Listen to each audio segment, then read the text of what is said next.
Hello বন্ধুরা, আশা করি সবাই ভালো আছেন। আজ আমি আপনাদের পেহেলগাম সম্পর্কে সম্পূর্ণ তথ্য দেবো। গাড়ি ভাড়া থেকে খাওয়া, কোথায় কোথায় ঘুরতে যাওয়া, একদিনে আমরা কোথায় কোথায় গেলাম, আর আমাদের পুরো পেহেলগাম ভ্রমণে কি কি দেখলাম, তার মধ্যে কোন রাস্তাটা বা কোন জায়গাটা সব থেকে ভালো লাগলো, সব কিছু আপনাদের সঙ্গে শেয়ার করব আজকে। আমাদের যাত্রা স্টার্ট হয়েছিল শ্রীনগর থেকে। শ্রীনগর থেকে পেহেলগাম যাওয়ার রাস্তাটা এত সুন্দর, মানে প্রাকৃতিক সৌন্দর্যে যাকে বলে ভরপুর। আমরা পুরো রাস্তাটাই উপভোগ করতে করতে যাচ্ছিলাম, আর কোনটা ছেড়ে কোনটার ভিডিও করব না, মানে পুরো রাস্তাটারই মনে হচ্ছিল ভিডিও করে রাখি। আপনারাই দেখুন, এত সুন্দর চারপাশের সিনারি। শ্রীনগর থেকে আমরা আমাদের পেহেলগাম যাত্রা স্টার্ট করেছিলাম সকাল 6:30টায়। অনেকটাই ভোরে আমাদের উঠতে হয়েছে, আর এটি ছিল আমাদের কাশ্মীর ভ্রমণের লাস্ট দিন। পেহেলগামটা ভ্রমণ সারার পরেই আমরা জম্মু থেকে ট্রেন ধরব, এমনই কথা ছিল। তো চলুন শুরু করা যাক আমাদের শ্রীনগর থেকে পেহেলগাম যাত্রা একদম প্রথম থেকে। পেহেলগাম যাওয়ার রাস্তায় কিছু দূর যাওয়ার পরে আমাদের ড্রাইভার একটা ড্রাই ফ্রুটসের দোকানের সামনে দাঁড় করালো। এই যে, তবে সব থেকে অবাক হয়েছিলাম, তার পাশেই এই যে একটা ফলের বাক্সের মধ্যে এখানে কিছু কেশর গাছ চাষ করছে, এইটুকু একটা কন্টেনারের মধ্যে কিছু ফুলও ফুটেছে। আমরা আবার যাত্রা শুরু করলাম পেহেলগামের উদ্দেশ্যে। আমাদের ড্রাইভার বলল, আমরা এখন যে জায়গাটার উপর দিয়ে যাচ্ছি এই জায়গাটাই হলো পুলওয়ামা। 2019-এর 14ই ফেব্রুয়ারি এখানেই সেই ঘটনাটি ঘটেছিল। কাশ্মীরি ভাষায় নাগ মানে ঝর্ণা এবং অনন্ত মানে অসংখ্য, তাই অনন্তনাগ মানে অসংখ্য ঝর্ণা। কাশ্মীরের পেহেলগাম জম্মু কাশ্মীর প্রদেশের অনন্তনাগ জেলার অন্তর্গত। এই কুয়াশার মধ্যে দিয়ে যখন যাচ্ছিলাম তখনও অসম্ভব সুন্দর লাগছিল চারপাশের পরিবেশটা। অল্প অল্প দেখা গেলেও যেন আলাদাই একটা অনুভূতি হচ্ছিল। কিছুক্ষণ পরে এই কুয়াশা কেটে গেল, তখন রোদ্দুরের আলো বেশ ভালোই প্রখর হয়েছে। রাস্তার এই পাটটুকু ছিল দারুণ। রাস্তার দুই ধারে দাঁড়িয়ে থাকা এই চিনার গাছের শোভা এই রাস্তার সৌন্দর্যটাকে অনেকাংশেই বাড়িয়ে তুলেছিল। স্থানীয়রা এই পেহেলগাঁওকে ইসলামাবাদ নামেও ডাকে। সম্রাট ঔরঙ্গজেব 1700 সালে এর নাম রাখেন ইসলামাবাদ। পরে মহারাজা গোলাপ সিং 1850 সালের দিকে আবার এর নাম রাখেন অনন্তনাগ। শ্রীনগর থেকে জম্মু হাইওয়ে ধরে প্রথমে অনন্তনাগ হয়ে পেহেলগাম। দূরত্ব শ্রীনগর থেকে 96 কিলোমিটার। এরপরই সামনে চলে আসলো ওয়েলকাম টু পেহেলগাম। পাশে লেখা এখান থেকে পেহেলগাম 16 কিলোমিটার, আর আরু ভ্যালি চন্দনওয়ারি 28 কিলোমিটার দূরে। এশিয়ার সুইজারল্যান্ড খ্যাত কাশ্মীরের পেহেলগাম পর্যটকদের কাছে অত্যন্ত প্রিয়। হাইওয়ে সংলগ্ন ড্রাই ফ্রুটের দোকান থেকে জাফরান, কাজু বাদাম, আখরোট, কিশমিশ ও নানা ধরনের মশলা কিনতে পারবেন এখানে। পেহেলগাম যেতে আপনার সফর সঙ্গী হবে এই লিডার নদী। পাহাড়ি আঁকাবাঁকা পথে পাথরের ওপর দিয়ে গড়িয়ে পড়া জল আপনার চোখ ও মন দুটোকেই ভরিয়ে দেবে। বরফে মোড়ানো পর্বতশৃঙ্গগুলো এবং পাইন গাছের সবুজ ভ্যালিগুলো খুবই মনোরম। পেহেলগাম প্রাকৃতিক সৌন্দর্য, জলবায়ু, ক্যাম্পিং সহ বলিউডের মুভি দৃশ্যে শুটিংয়ের জন্য বিখ্যাত। তাই তো পর্যটকদের কাছে সবচেয়ে আকর্ষণীয় গন্তব্য হলো পেহেলগাম। আমরা খুব কাছাকাছিই চলে এসেছি। সামনেই লেখা welcome to Pahalgam municipal toll plaza. পেহেলগামের দর্শনীয় স্থানসমূহ হল লিডার নদী, Pahalgam valley, Betaab valley, Aru valley, Chandanwari, Pahalgam view point, mini Switzerland খ্যাত Baisaran, Dhabian, Kashmir valley view point, Kanimarg, waterfall, Tulian valley, Mamleshwar মন্দির, কোলাহাই হিমবাহ, এছাড়া আরও অনেক আছে। তো আমরা যেতে যেতে এই সামনে এই ঘোড়াগুলো পেহেলগামের দিকেই যাচ্ছিল। পুরো রাস্তা জুড়েই এরা যাচ্ছিল। দেখতে খুবই ভালো লাগছিল। আর দূরে ওই যে তুষার শুভ্র পাহাড় উঁকি দিচ্ছে। এই সামনের ঘোড়াটা চোখে দেখতে পায় না কিনা কে জানে, পুরো রাস্তার মাঝখান দিয়ে যাচ্ছিল। আরেকটু হলে ওরই লাগতো। অ্যাকচুয়ালি এদের আর কি দোষ, এদের যে মালিক সেই তো এভাবে এদেরকে পালন করছে।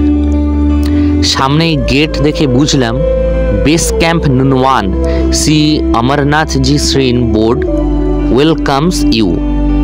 মানে অমরনাথ যাত্রার যে বেস ক্যাম্পগুলো হয় তার মধ্যে নুনওয়ান বেস ক্যাম্প হচ্ছে এটা। এরপর সামনে ঠিক এরকমই দৃশ্যটা ছিল, যেটা দেখে আমি বুঝতে পারছিলাম যে কেন এটাকে ভারতের মিনি সুইজারল্যান্ড বলে। এত সুন্দর পরিবেশ চারপাশের, প্রাকৃতিক সৌন্দর্যে ভরপুর। তাও তো আমরা এখনো মেন জায়গায় গিয়ে উঠতে পারিনি, তার আগেই এত সুন্দর প্রকৃতি চোখে পড়ছে। সবসময় সামনে নতুন কিছু ওয়েট করছিল। এই যেমন এই জঙ্গলটার পাইন গাছগুলোয় পাতা নেই, কিন্তু তাও দেখতে সুন্দর লাগছিল। এরই মধ্যে গাড়ির সামনে দুটো গরু চলে আসলো। ভাগ্যক্রমে আমাদের ড্রাইভার ব্রেক কষে তাদেরকে বাঁচিয়ে দিল। আমরা পেহেলগাম এবার চলেই আসলাম। আমাদের এই ট্রাভেলার বাস এই অবধি আসবে। এরপর আমাদের ছোট গাড়ি করে আরু ভ্যালি, চন্দনওয়াড়ি, বেতাব ভ্যালি এই স্পটগুলোয় যেতে হবে। আমরা ওখানে নামলাম, নেমে চারপাশের পরিবেশটা পর্যবেক্ষণ করতে লাগলাম। খুবই সুন্দর লাগছিল। দূরে তুষার শুভ্র পাহাড় দেখা যাচ্ছিল। আর সব থেকে যেটা ইউনিক সেটা হচ্ছে ওখানকার রুটি। মাত্র 5 টাকা করে পিস ছিল, কিন্তু খুব ইউনিক লেগেছিল খেতে। এখানে আমরা খুব বেশি দেরি না করে আমাদের ড্রাইভার যাদের ঠিক করে দিয়েছিল তাদের সাথেই আমরা সাইট সিনের উদ্দেশ্যে বেরিয়ে পড়ি। আমাদের এই একটা টাটা সুমোয় মোট 7 জন, 350 টাকা করে পার হেড লেগেছিল। তখন সকাল 10:30 বাজে। আমরা ওখান থেকে স্টার্ট করি আমাদের যাত্রা। ভিজিবিলিটি, ওয়েদার সবই একদম পারফেক্ট ছিল। আর চারপাশে এমন যখন পরিবেশ থাকে কি আর বলবো, তখন মনটা এমনি আনন্দে আত্মহারা হয়ে উঠছিল এই পরিবেশ দেখে। আমরা দুটি গাড়িতে করে পরপর যাচ্ছিলাম। আমাদের প্রথম ডেস্টিনেশন ছিল আরু ভ্যালি।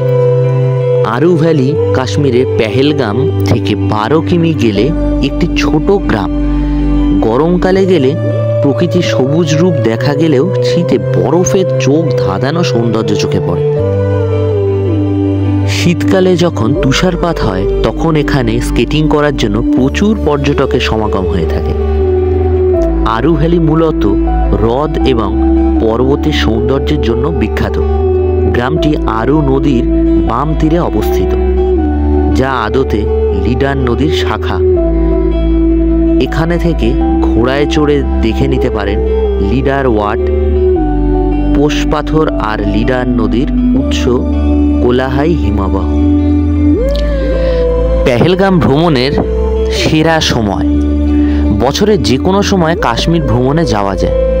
আবহাওয়ার দিক থেকে কাশ্মীরের মৌসুম মূলত 4টি। গ্রীষ্মকাল, যা সাধারণ জুন, জুলাই এবং আগস্ট পর্যন্ত স্থায়ী হয়। শরৎকাল, যা সাধারণত সেপ্টেম্বর, অক্টোবর এবং নভেম্বর পর্যন্ত স্থায়ী হয়। আছে শীতকাল, যা ডিসেম্বর, জানুয়ারি এবং ফেব্রুয়ারি পর্যন্ত, এবং সর্বশেষে বসন্তকাল, যা মার্চ থেকে শুরু হয়ে মে মাস পর্যন্ত থাকে। এই 4 মৌসুমে কাশ্মীরের 4 রূপ। স্নোফল পছন্দ করলে অবশ্যই শীতকাল হবে আপনার ভ্রমণের আদর্শ সময়। আরু ভ্যালিতে ডিসেম্বরের মাঝামাঝি থেকে মার্চের মাঝামাঝি পর্যন্ত প্রচণ্ড তুষারপাত হয়। এখানে শীতকালে স্নো স্কিইং একটি জনপ্রিয় খেলা। যেতে যেতে দেখছিলাম এখানে বাঁ পাশে যত বাড়ি আছে সমস্ত বাড়ির উপরেই টিন দেওয়া। বুঝতে পারছিলাম যে এখানে এইটি প্রচলিত, কারণ যখন তুষারপাত হয় টিনের ওপর বরফগুলি জমতে পারে না, 2 সাইডে পড়ে যায়। এই জন্যই এগুলো এভাবে তৈরি। हमारा लीडर पीछे है, बस आपको कुछ नहीं बोलना। अच्छा ठीक है, रखो 2 मिनट मोबाइल पर। সামনে চেক পয়েন্ট ছিল, সেই জন্য বলেছিল যে 2 মিনিট মোবাইলে ভিডিও না করতে। তো আমি সেইটুক টাইম আর করিনি ভিডিও, তারপরে আবার শুরু করে দিই ভিডিও করা। ড্রাইভার এখানকার আর যেখানে যাচ্ছি সেখানের সমস্ত ব্যাপারে আমাদের জানাচ্ছিল অনেক কিছুই, যে কিভাবে আমরা টাকা বাঁচিয়ে চলতে পারি, আরও এই জায়গা কি জন্য বিখ্যাত, এখানে স্পেশাল কি আছে এসব। সামনের এই ব্রিজ, তারপর এই পরিবেশ ছিল অসাধারণ। আমি সামনে বসে সেটা পুরোটাই ভালোভাবে উপভোগ করছিলাম। जो भी पिक्चर है ना, जो भी इंडियन जैसे पिक्चर बनता है जिसको पाकिस्तान बताता है, वो सब मूवी इधर ही बनता है। अच्छा अच्छा। और जो बजरंगी भाईजान का शूटिंग, बजरंगी भाईजान का शूटिंग भी इधर ही बना है, जिधर अभी आपने मूवी लिया ना शॉट। अच्छा, अच्छा, थोड़ा कैमरा रखो बराबर, देखिएगा बहुत पुराना आपको ये रोड आएगा याद, आपको ये जगह सब याद आएगा। अच्छा। आप अपने मोबाइल में वीडियो देखेगा ना, अच्छा, आपको सब याद आएगा। अच्छा अच्छा। कर्मा, फरिश्ते, जलजला, राम तेरी गंगा मैली, वो सब शूटिंग इधर ही बना है। अच्छा। उसके बाद धर्मवीर, अभी जो नया पिक्चर आया ना, आजकल तो ये लोग क्या करता है ना, जब तो ये लोग करता है यहाँ पे जैसे बजरंगी भाईजान, आपने हैदर देखी होगी, वो सब इधर ही बना। वाओ, बहुत अच्छा। ড্রাইভার আমাদের যা যা বলছিল সেগুলো শুনতে শুনতে যেতে দারুণ লাগছিল। বর্ষারও যে একটা আলাদা সৌন্দর্য আছে সেটা আরও দ্বিগুণ হয়ে যায় কাশ্মীরে, তাই এটার সৌন্দর্য ভিন্ন। এ সময় অফ সিজন হওয়ায় সব কিছুর দাম অনেক কম থাকে। আরু ভ্যালি সবুজে ঢেকে যায়, চারিদিকে সবুজের সমারোহ আপনাকে মুগ্ধ করতে বাধ্য করবে। এরই মধ্যে কথা বলতে বলতে আমরা চলে আসলাম আরু ভ্যালি। পার্কিংয়ে গাড়ি রাখার পরে আমরা নেমে পড়লাম, আর আমাদের টাইম দিল 1 ঘন্টা। নামার পরে এটিই ছিল প্রথম দৃশ্য আরু ভ্যালিতে। চারপাশটা খুবই সুন্দর ছিল, দূরে বরফের পাহাড়, এপাশে ঝাউবন, খুব সুন্দর। কেউ যদি ঘোড়ায় করে যেতে চায়, কোথাকার রেট কত এখানে তার লিস্ট টাঙানো ছিল। ওখানে প্রায় তখন ভালোই পর্যটকের আনাগোনা ছিল। আমরা ওখানে যখন পৌঁছাই তখন ঠিক 11টা বাজে। এই ঘোড়াগুলির পিঠে বসিয়েই ঘোরানো হয় ওখানে। এটা হচ্ছে আরু ভ্যালি।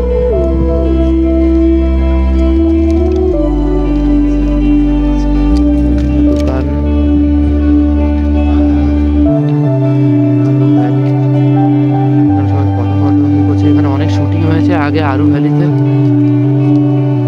ঝর্ণা, হেঁটেই সব জায়গায় যাওয়া যায়, কোনো ঘোড়া ফোড়া চক্করে পড়ো না, তাহলে অনেক টাকা চলে যাবে। যদি তোমাদের ইচ্ছা করে তো মানে যেতে পারো। ড্রাইভার আমাদের বলে দিয়েছিল, তাই আমি সকলকে বলছিলাম যে ঘোড়া ফোড়ার চক্করে না পড়তে, তাহলে অনেক টাকা বেরিয়ে যাবে। তো এখানে অনেক ড্রাই ফ্রুটসের দোকান ছিল, চাবির রিংয়ের দোকান ছিল, খেলনার দোকান ছিল, দেখতে খুবই ভালো লাগছিল।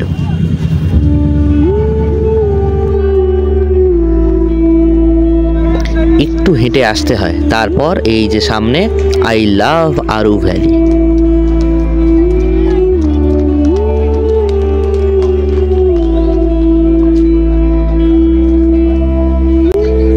আরু ভ্যালি পেহেলগাম। তো এখানে অনেক মুভি শুটিং হয়েছে, বজরঙ্গি ভাইজানেরও অনেক দিনের এখানে শুটিং ছিল, সেগুলো এখানকার লোকেরাই আর কি বলছে। এই আশপাশেই হয়েছে, আর এই জায়গাটার নাম আরু ভ্যালি। দূরে বরফের পাহাড় দেখা যাচ্ছে, আর এখানে ঠান্ডা প্রচুর, দূরে যেরকম সেরকম ঠান্ডা। আরু ভ্যালির উপরেই এই একটি মাত্র হোটেল আছে, হোটেল অ্যালপাইন। একবার ভাবুন, সকালবেলা ঘুম থেকে উঠে এই হোটেলের জানলাটা খুললে কেমন দৃশ্য চোখের সামনে পড়বে। জায়গাটা ভিডিওগ্রাফির জন্য পারফেক্ট ছিল, তো আমিও একটা হেঁটে শ্যুট করে নিলাম। পরে ব্যাকগ্রাউন্ডে একটা কোনো মিউজিক লাগিয়ে ভালো একটা ভিডিও আসবে এটা ভেবেই। কিছুক্ষণ থাকার পরে ওখান থেকে আমরা এবার রওনা দিই।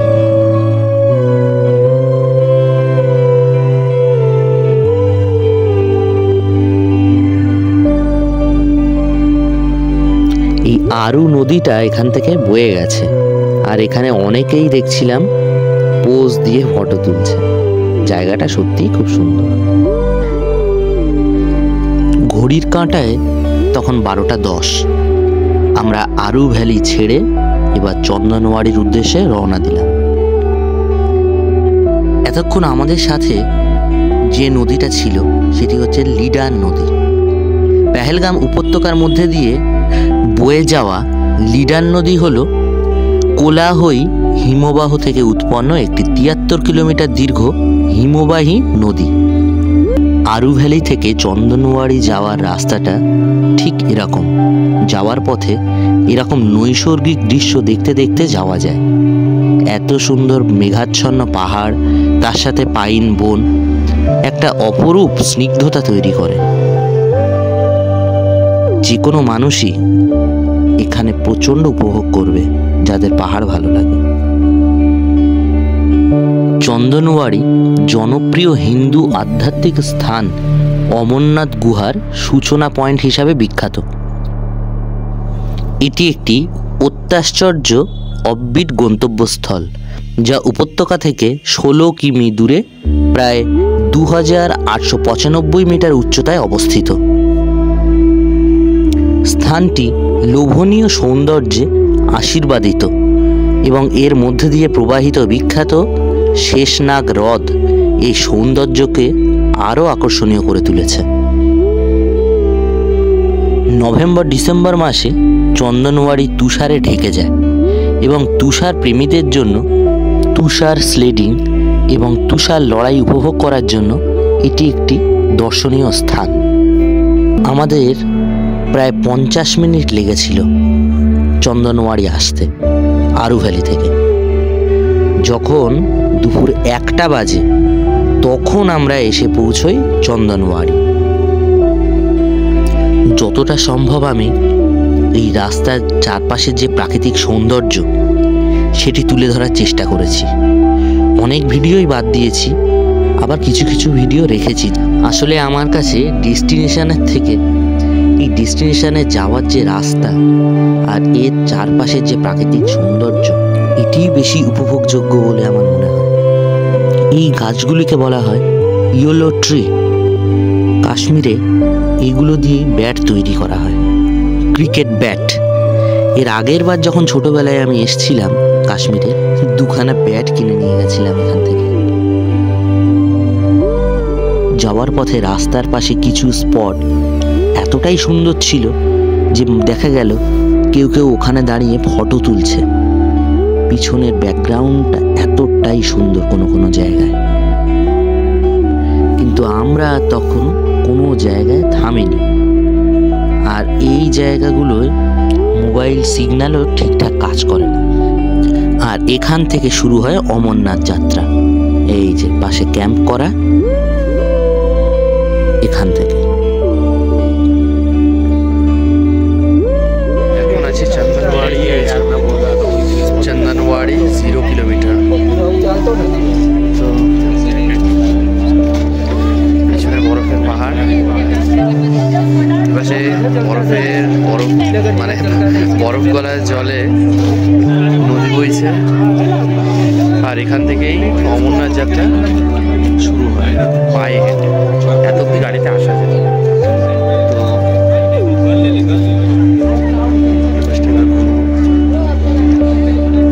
প্রচন্ড ঠান্ডা, নাক মুখ জ্বালা দিচ্ছে, ঠোঁট নাক সব।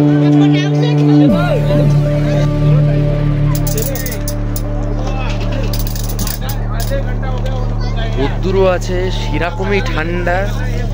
আর কি বলবো, মানে সেরকমই হাওয়া কি নেই, সব আছে। আর নাক ঠোঁট সব জ্বালা দিচ্ছে। জায়গাটার চারপাশ ভালো করে দেখছিলাম। আর এই যে এই সামনে এখান থেকেই বয়ে গেছে শেষনাগ হ্রদ, যা এর সৌন্দর্যকে আরো আকর্ষণীয় করে তুলেছে।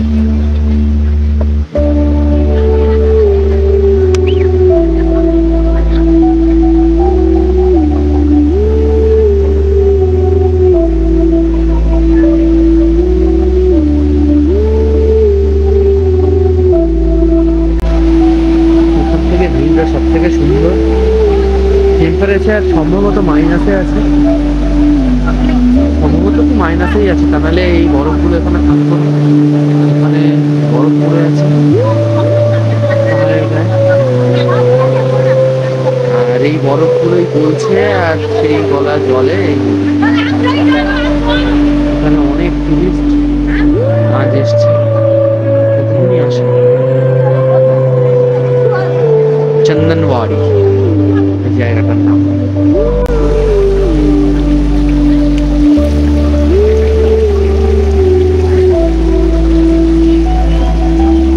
এখন চন্দনওয়াড়ি এই ঝর্ণাটাই এখানকার ফেমাস, এই জন্যই সবাই আসে এখানে ঝর্ণাটা দেখতে। আমরাও এসে পৌঁছেছি কিছুক্ষণ হলো, অনেকটা হেঁটে, বেশি না তাও কিছুটা হেঁটে এখানে পৌঁছাতে হয় গাড়ি থেকে নামার পর।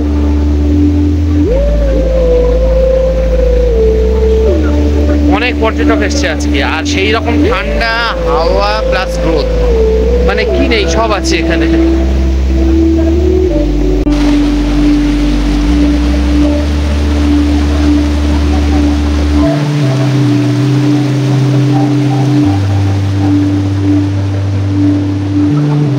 আমি একটু একটু করে এগোচ্ছিলাম আর ঝর্ণাটার ভিডিও বারবার নিচ্ছিলাম।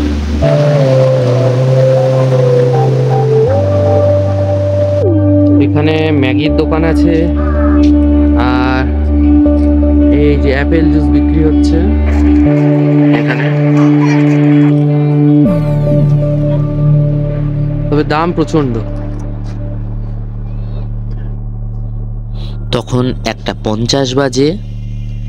আমরা চন্দনওয়াড়ি ভালো করে দেখলাম, চারপাশ ফটো তুললাম, ভিডিও তুলে এবার আবার ফিরে যাচ্ছি ওখান থেকে।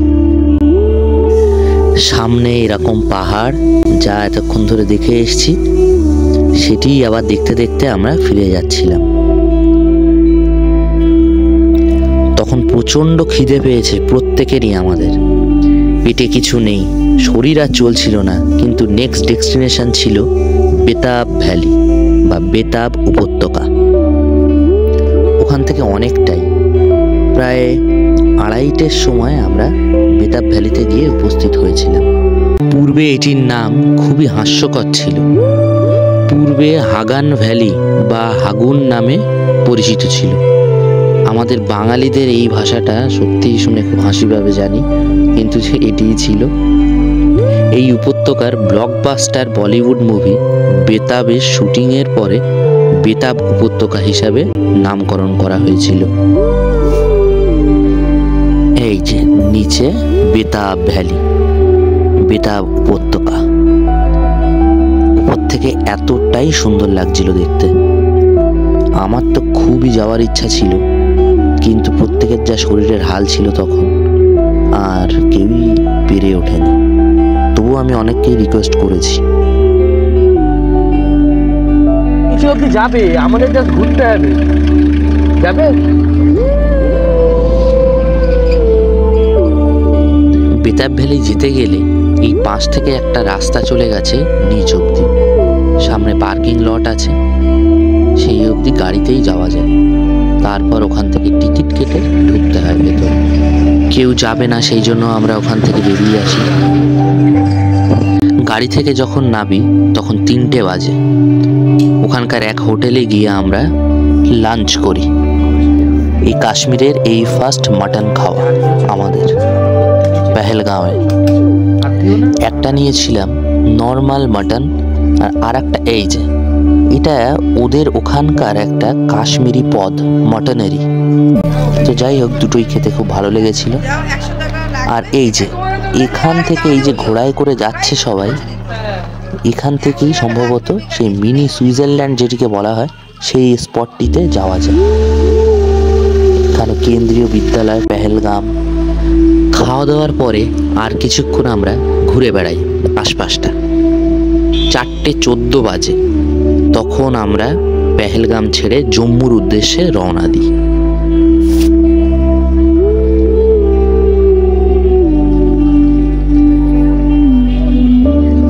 পেহেলগামের একজনের সঙ্গে দেখা হয়, এই যে।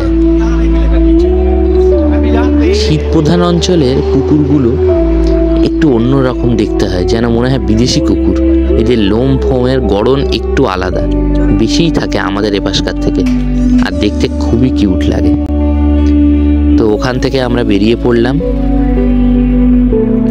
এবার আমাদের ডেস্টিনেশন জম্মু। পরের দিনই ছিল আমাদের ট্রেন। আমাদের পেহেলগামে একদিন স্টে করার কথা ছিল, তা আমরা ভাবলাম যে যদি রাস্তায় জ্যাম ট্যাম থাকে আমরা ট্রেন মিস করতে পারি।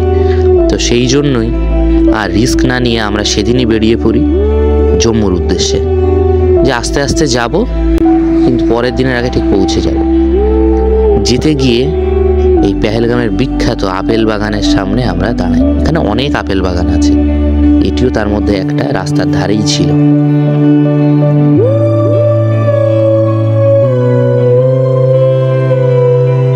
আপেল বাগানের সামনেই জুস বিক্রি হচ্ছিল, যদিও সেই আপেলগুলো এই বাগানের না। ওরা কি করে, আপেল বাগানে আপেল থাকে এগুলো এভাবেই রেখে দেয়, আর আলাদা আপেল যেগুলো নর্মাল পাওয়া যায় সেগুলো দিয়েই জুস বানিয়ে দেয়। আপেল গাছ উপরে লোকেশন মিলেगा, এখানে আখরোট গিরি মিলেगा। আপেলগুলি দারুণ লাগছিল গাছে, লাল লাল আপেল হয়ে রয়েছে। আর এই আপেলগুলো ওরা পাড়তে দেয় না, কেনার জন্য আলাদা আপেল রয়েছে, সেগুলি থেকেই কিনতে হবে। গাছের থেকে একটি আপেলও পাড়া যাবে না, এটি ওদের নিয়ম।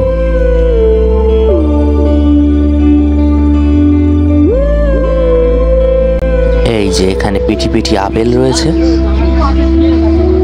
এখান থেকে যে যত খুশি কিনতে পারে। আমি ওখান থেকে এই একটা জুস কিনলাম।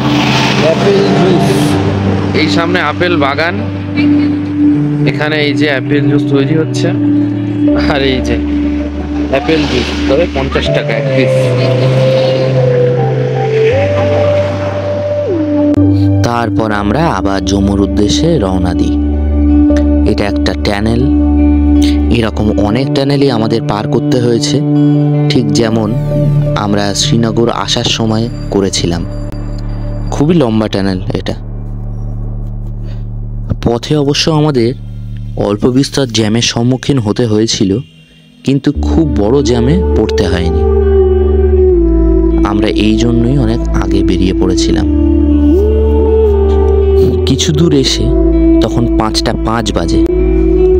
আমরা একটু সন্ধ্যায় টিফিন করি, আর এই টিফিন করেছিলাম তার পাশেই ছিল এই মিষ্টির দোকান, কাশ্মীরি মিষ্টির দোকান। মিষ্টিগুলোর দাম ছিল খুবই রিজনেবল। প্রথমে ভেবেছিলাম অনেক দামি হবে, কিন্তু আমাদের এপাশকার মতোই রেট, তবে ওখানে পিস হিসাবে নয়, কিলো হিসাবে বিক্রি হয়, আর খেতে খুবই সুস্বাদু।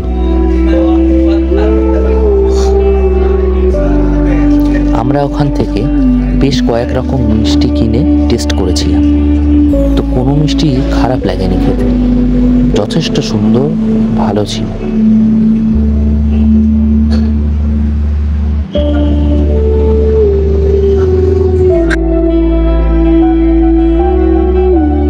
তো পরের দিন আমাদের ট্রেন পেতে কোনো অসুবিধা হয়নি, আমরা অনেক আগেই পৌঁছে গেছিলাম। আমরা জম্মু স্টেশন এভাবে ছেড়ে দিলাম। আচ্ছা, পরের ব্লগে আবার দেখা হবে। সবাই ভালো থাকবেন, বাই।